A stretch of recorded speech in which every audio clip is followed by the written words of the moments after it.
likely that we're going to need to adjust the volume on the entire track.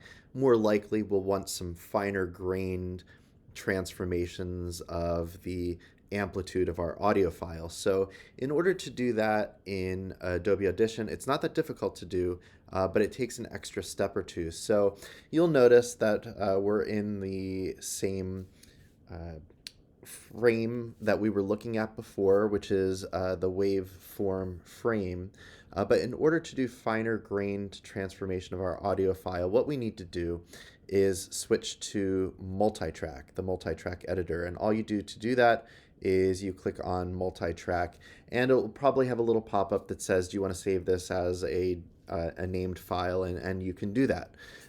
What we're in right now is the multi-track editing framework, and you'll notice that our file is over here. So this is our media browser that allows us to move back and forth between our different files. This is the file that we've been working with. So all we want to do is just drag that right over here, and it's going to change the sample rate because you don't need to worry about that just now. And here we are, it's loading in. And there we are. There's our file, and just like before, we had our playhead here. If we hit our space bar or the play button down here, brothers and sisters all, I'm very glad we make it play. Now you'll notice that the volume control is a little different in this interface. Instead of having that little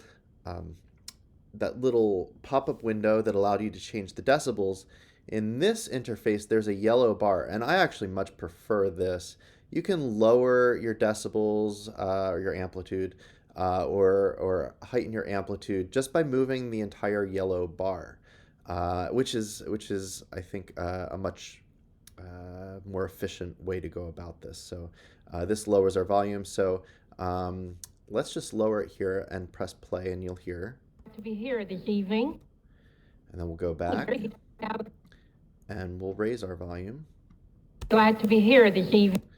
There's a big difference there. So we can go here to our original decibel settings. And then if we want to change pieces of the audio, not the entire clip itself, all we need to do is double click on this yellow line and create little markers for ourselves. And what these markers do is they allow us to drag and manipulate the volume itself. So if we wanted to cut this clip out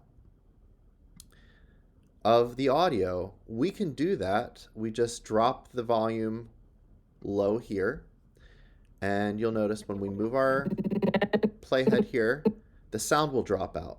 And brothers and sisters all, I'm very glad to be here this evening.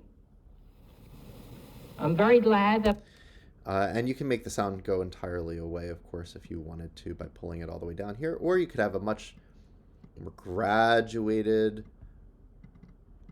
increase in volume, depending on what you're working with. And this gives you a lot of control over volume. So yes, the multi-track editor is the editor that gives you lots of control over your volume and lots of control over other things as well. But if you want to change your volume, this is where I would recommend doing some of the finer grained work that you might want to do.